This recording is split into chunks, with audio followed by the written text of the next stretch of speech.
ዛሬ ምላሴ ጥሩ ነገር ሰራ። ሲጀመር ምላሴ የሚያስባቸው ሀሳቦች በጣም ጎበዝ ናቸው።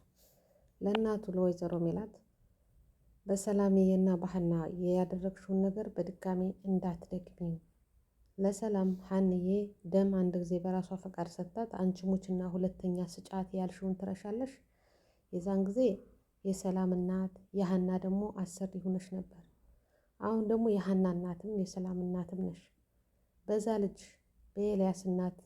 የኤልያስን እናት ሆነሽ እዩ እያለ እናቱን መክሮ አሳምኗታል።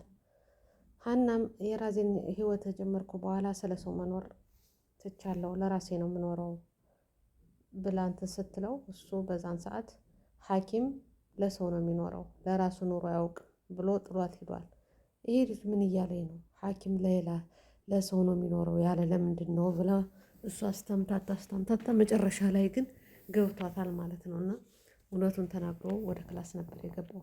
አሁን በሁለተኛ ጊዜ ደግሞ እናቱን ለማሳመን አንቺ ይህን ልጅ አደኘው በአንቺ እጅ ሚድን ህይወት ከሆነ ማዳን አለብሽ እንጂ ምስበብ ሆነሽ የምታደኘውን ሰው መተው የለብሽም። ሐኪም ደግሞ ለራሱ ሳይሆን ለህብረተሰቡ ለህዝቡ ነው የሚያስብ ብሎ ጥሏት ሄዷል ማለት ነው። በዚህ ማለት እንግዲህ ወይዘሮ ሜላት ታውቋታላችሁ። አንዳንድ ጊዜ ከወይዘሮ ሜላት የቤተሰብነት መነጋገር መደማመጥ የሚባለው የለም። እስኪ እናንተ በሉ መደማመጥ የሚባል ከእሷ ላይ አይታችኋል? እንደፈለጉ ነው የሚያወሩት። ሰላምም እንደዛ ናት፣ ወይዘሮ ሜላትም እንደዛ ናት። እንግዲህ ባሏን ምንም ስንትን ሳትል ቢሆን እንኳን እና ዝም ብለህ ብላ ከዛ ፊት መስፍኔ ና አንተ እንደማታደርገው አውቃለሁ ብላ ይዘው መውጣት ነበረባት እንጂ ከልጅቱ ፊት አመናጭቃ እሷን ደስ እንዲላቸው እነዛን አድርጋ መውጣቷ ይሄ ጥሩ አይደለም። አንዳንድ ሴቶች አዋቂ ናቸው፣ ጎበዞች ናቸው፣ ብልሃተኛ ሰው እያወራቸውን በትክክል ቢያገኙትም ለብቻው ማውራት የሚፈልጉ ከዛ ላይ ማዋረድ የማይፈልጉ ብዙዎች ናቸው። ለነዛ ለጠላቶቻቸው ቅጥል እንዲለው አድርገው ከሱ ጋር የሚነጋገሩትን ይነጋገራሉ። እንደዛ ብታደርግ ኑሮ ይሄ ሁላ ነገር አይፈጠርም ነበር። እሷ ግን በቃ ጫፉን ይዛ ብድግ ነው በቃ ትንኩሽታ ነው የምትሆን። ወዲያው ደግሞ ትመለሳለሽ። ይሄ ደግሞ ጥሩ አይደለም። ያኔ የልባችሁን ተናግራችሁ ይቅርታ መጠየቅ። እኔ እኮ ተናድጄ ነው ምናምን። አንድ ጊዜ ሁለት ጊዜ ሰው ይሳሳታል። ሁል ጊዜ መሳሳት የለውም። ደግሞ እድሜ ልጆችና ስትሆኑ ደግሞ እየተረጋጋችሁ ነው የምትሄዱ እንጂ ልክ እንደ ህፃኖች እንደ ድሮ መሆን የለምና ከወይዘሮ ሜላት ያየሁት በንግግር ምንም ነገር እንደማይፈታ በቃ በመጮህ በመሳደብ ምናምን እንደሚሆን ነውና ይሄ ደግሞ ማንንም አያስተምርም ማለት ነው። ጽዮን ደግሞ በቃ በእንደዚህ አይነት ትልቅ ነገር ላይ ሆኖ ይዝራን ለሷ ልታደርግ የሞከረች ይመስላል።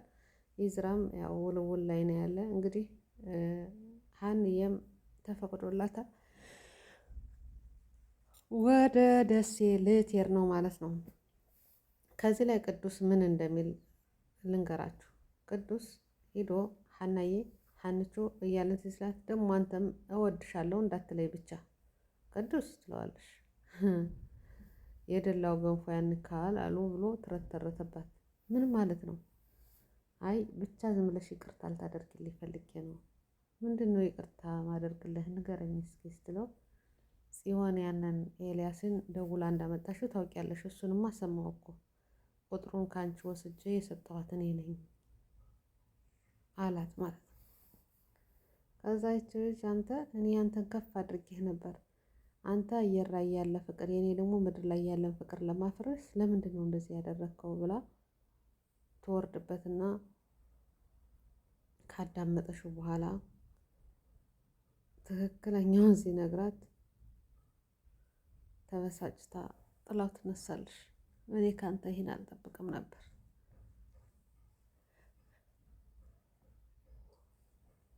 ብላ ማለት ነውና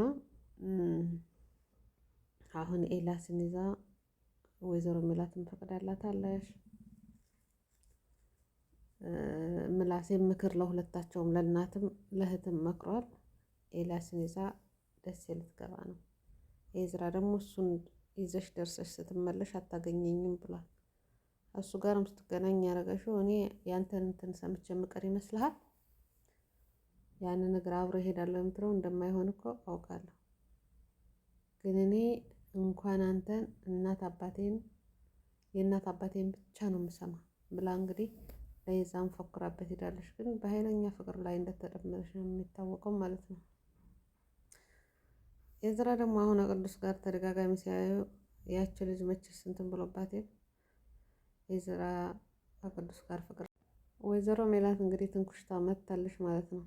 እንግዲህ ልጇ የተረጋጋ ነው። እሷ ግን በቃ የሶስት ልጆች የአራት ልጆች ሆኗ ኃይለኛ ሆናለች። እንብላ ስላታልብላ እሱ ደግሞ በቃ ክላሴ ልብላ አልበላም ካልሽማና ሊያናግራት ስለ ሀና ስለሄደ ተቆጣ ስላወጣሽው በዛ ተቀይሞ መሰለኝ ቁጭ በል ብላ ተቆጣሽው። ቁጭ ካደረገች በኋላ ደግሞ ይቅርታ አባት ጋር የነበርኩበት ሁኔታ ጥሩ ስላልሆነ ነው የተበሳጨሁብህ የኔ ልጅ ይቅርታ አድርግልኝ።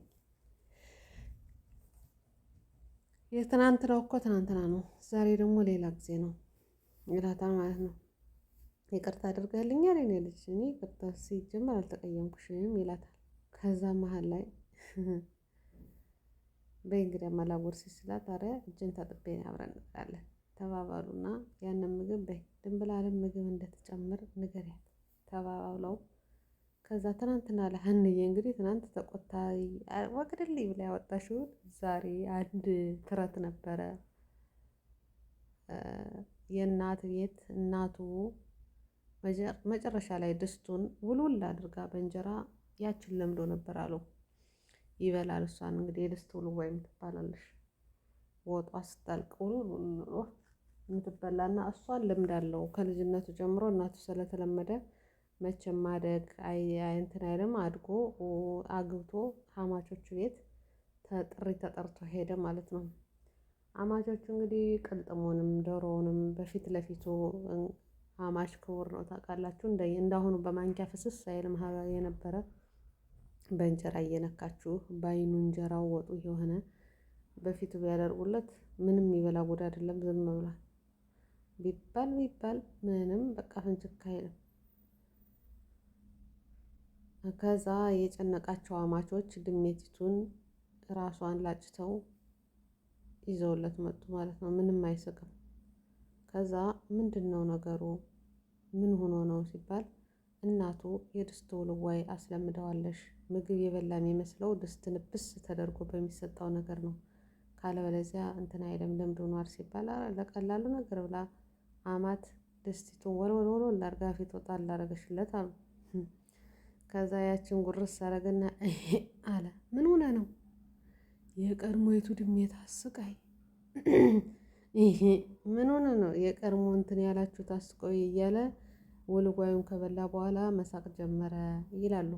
ወይዘሮ ሜላትም ያንን ነገር ነው ያደረገችውና ትናንት በብስጭት ውጣል ያላዳምጥህም ተወይ ብላ ተቆጣ አደናግራ ወጣው። አሁን ደግሞ ትናንት ያህንዬን ነገር ልነግርህ ያልከኝ እኮ አባታችሁ ጋር ስለተጣላው ስለነበረ ነው፣ ተበሳጭቼ ስለነበር ነው፣ እስኪ ንገረኝ አለሽው ማለት ነው። አሰላሙ አሌይኩም ወረህመቱላሂ ወበረካቱ። ውድና የተከበራችሁ የፌርዶስ ቻናል ተከታታዮች ላይክ፣ ሸር፣ ለቤት አዲስ ከሆናችሁ ሰብስክራይብ እያደርጋችሁ አብራችሁ ተቀላቀሉ። ቤታችን በዛውም እየጎበኛችሁ እንግዲህ እኛ ሰርገኞች ነን፣ ቤታችን እያዘጋጀን ነው። ዲኮራችን ምን ይመስላል የሚለውን በኮሜንት አስቀምጡልን። የቤቴ አዲስ የሆናችሁ ላይክ፣ ሸር፣ ሰብስክራይብ አድርጉ። ነባሮቹ ደግሞ ላይካችሁ፣ ሸራችሁ ቪዲዮውን እስከ መጨረሻው ማየቱን አትርሱ ማለት ነው። በጣም ነው የማመሰግነው። ወዳችሁ ፈቅዳችሁ መታችሁ ስለምትዘይሩ ያመሰግናለሁ። በያላችሁበት አላህ ይጠብቃችሁ ውድ ቤተሰቦች ማለት ነው። ኖላዊ ድራማ እንግዲህ ክፍል 149 ይዤላችሁ የመጣው ማለት ነው። ሁላችሁም ሸር እያደረጋችሁ እስከ መጨረሻው ድረስ ተከታተሉ ማለት ነው። ሀባይ እንግዲህ ወይዘሮ ሜላት ያደረገችው የነዛን የድሮ ሰዎች ትረትን ነው። ምላሴ ትናንትና ሀናን እኮ ላናግርሽ ስለ ሀና ብለኸኝ አባት ጋራ ትንሽ ተበሳጭቼ ስለነበር ላንተም ተቆጥቼ ወጣሁ። አሁን ልትነግረኝ ትችላለህ? እሺ እነግርሻለሁ ስላት በቃ እጄን ልታጠብና አብረን እንበላለን አለች። ከዛም በቃ ድንብላልንም ጥሪያትና አብረን እንብላ እንጀራ ትጨምርልን እሺ ብላ ወይዘሮ ሜላትም እጇን ታጥባ ምግቧን እየበላሽ ምንድን ነው ስትል ሀናን ወደ ደሴ እንድትሄድ ፍቀጅላት። ለምን? እኔ ስንት ዓመት አጥቻት ሄዳ ደሴ ብትጠፋዬስ ትላለሽ። ሀና ትልቅ ልጅ ናት፣ እኛን ትፈልገናለሽ። ሀሰላም ላይ ያደረግሽውን ነገር ሁለተኛ ጊዜ እንዳትደግሚው። የዛን ሰዓት በሰላም እናት ሆነሽ ሀናን ሁለተኛ ደም እንድትሰጭ ፈርደሽባት ነበር። አሁን ደግሞ የሰላምም የሀናም እናት ነሽ። ሀና ደግሞ አሁን የምታደርገው የኤልያስ እናት በሆንስ ብለሽ አስቤና በእሷ ስበብ ሚድን ሰው ካለ መሄድ አለባት። አንቺ እንደዛ እያልሽ ለጸጸት እንዳትዳረጊያት ብሎ ይመክራታል። እሺ በቃ እንድትሄድ ፈቅድላታለሁ። እኔማ ከናፍቆቴ ጠና ሂዳ እንዳትቀርቢ ብዬ ፈልጌ እኮ ነው ሲላት፣ እንዴ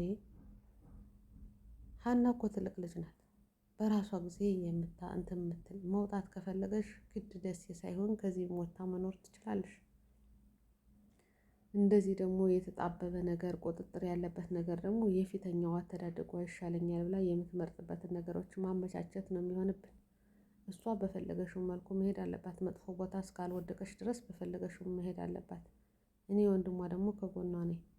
እሷ የምታስበው መልካም ስራ ነው። ሰላምን የዛን ሰዓት እንደዛ አድርጋ አድናናለሽ።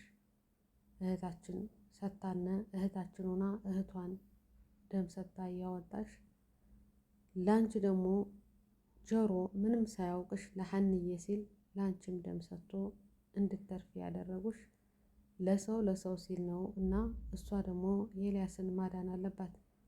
ስታውቀው ደግሞ ልጁ ጥሩ ልጅ ነው፣ ያግዘኝ ነበር፣ በጣም መልካም ነው ትላለሽ። ለዚህ ነገር ሀና ደግሞ ሐኪም አይደለሽ፣ ሕክምናዋን በተግባር ማሳየት አለባት። ለቤተሰብ ለራስ ማለቱን ትቶ ዶክተር ለህብረተሰቡ ለህዝቡ ነው የሚያገለግልና ማገልገል ያለባትን በእሷ ስብ የሚደን ከሆነ ኤልያስ መሄድ አለባት ብዬ እኔም ከጎኗ ነኝ ብሎ ይነግራታል። እሺ የኔ ልጅ አንተ እኮ ጎበዝ ልጅ ነህ፣ ግን አባቴ ነህ ልጅ አልመስለ ያልክ እኮ ትለዋለሽ። ልክ ሀናም እንደዛ እንዳለሽው ማለት ነው። ይሄ ደግሞ ምን ማለት ነው ብሎ እንትን ይላታል። እንግዲህ ሀና በመሄድ ላይ ተስማምታለሽ። ሀናም ወደ ቤቷ ተመልሳ ሰላምዬ ኤልያስ እንዲመጣ ያደረገሽው እኮ ጽዮን ናት። ስልክ ደውላ እች ተንከሲስ ምን አባቷ ፈልጋ ነው እንደዚህ ያደረገሽ ብላ እሷን ልታገኝ ሄደሽ። በነገራችን ላይ አንዲት ወጥመድ ያስገባሻት ሰላም ናት። ጆሮ የምትወደው ይመስለኛል ሰላም። በነገራችን ላይ ግን ጆሮ የሚወደው ሀናን ነው። ሀና ደሴ በመቅረቷ ጆሮ በጣም ደስ ብሎት ነበረ። እሱ እንድትሄድ ቢጎተጉታትም ግን የቀረሽበት ምክንያት የስራ አትሄጂ ስላላት ስለሆነ ሲጀመር አንቺ በኋላ የመጣውን ሁሉም ነገርሽ የስራ ነው የምትይ ብሎ ጥሏት ሄዷል ማለት ነው። ይሄ ልጅ ምን እየሆነ ነው? አንዳንድ ጊዜ ሀና እንደ እናቷ ነፈዝ ናት። እናቷ አሁን ወይዘሮ ሜላት የመረዳት የማስተንተን ማሰብ ምናምን ነገር የለም፣ እንደመጣላት ነው ቡክ የምትለው ማለት ነው። ትንሽ ቆይታ ደግሞ ይቅርታ ታለሽ። ሀናም ደግሞ አሁን ለምን የሆነ ነገር እንትን ብሎ ለምን አሁን እርግብ እስር ቤት ገብታለች። እስር ቤት ገብታ ሲሏት ለምን እንዴት ለምን ገባሽ ለምን ታሰረሽ ያለውን እነሱ ሁላ ያሉበትን ነገር ያውቃሉ። ግን አብዛኛውም እንደዛ ነው የሚሉ ማለት ነው። አቶ ኖላዊ ሰርጉ መቼ ይመስላችኋል? አቶ ኖላዊ አሁኑ ላይ ብቅ እያለ አይደለም፣ የሰርግ ዝግጅት ስላለበት ነው መሰል ብቅ እያለ አይደለም ማለት ነው። ውድ ቤተሰቦቼ ቪዲዮውን ከወደዳችሁት ሸር፣ ላይክ፣ ሰብስክራይብ እያደረጋችሁ ቪዲዮውን እስከ መጨረሻው እዩልኝ ማለት ነው። የኔ ውዶች በያላችሁበት አላህ ይጠብቃችሁ። የሆነ ነገር ልንገራችሁ። አንዲት ልጅ ከእግረኛው ሚዲያ ላይ ባልን በብር የምትገዛ ይቻለው እና ከእንደዚህ አይነት ነገር ተጠንቀቁ፣ ራሳችሁን አክብሩ። ትዳር የአላህ ሱብሃነሁ ወተዓላ ስጦታ ነው።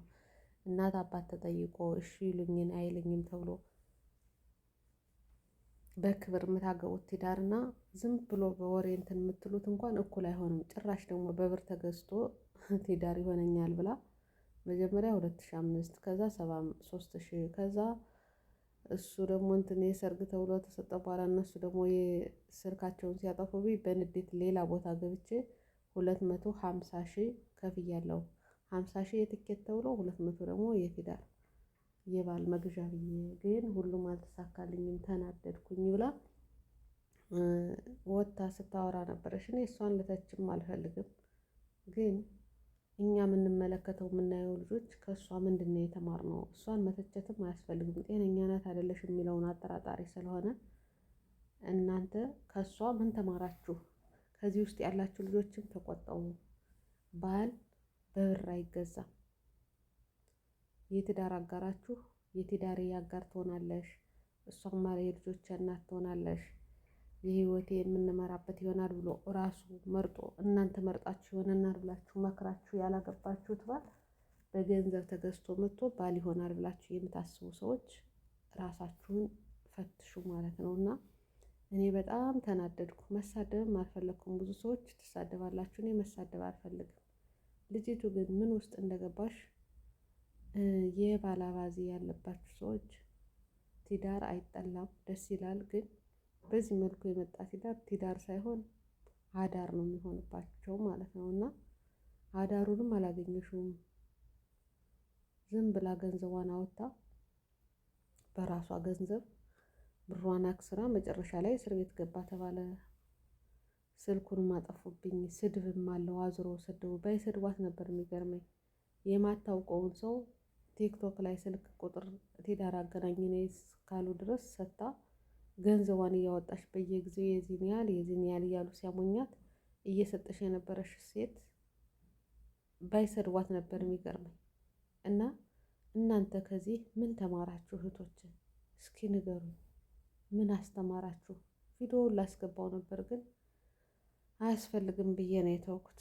አይታችሁታል ሲዘዋወር ስለነበረ እኔም በጣም ተናድጄበታለሁ።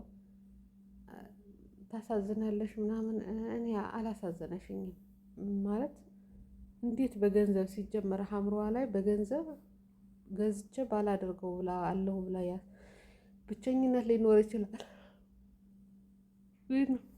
ሌላ ልጅ አምጥቶ ማሳደግ እኮ ይቻላል። ይሄ አሁን አንድ ልጅ አያሳድግላትም?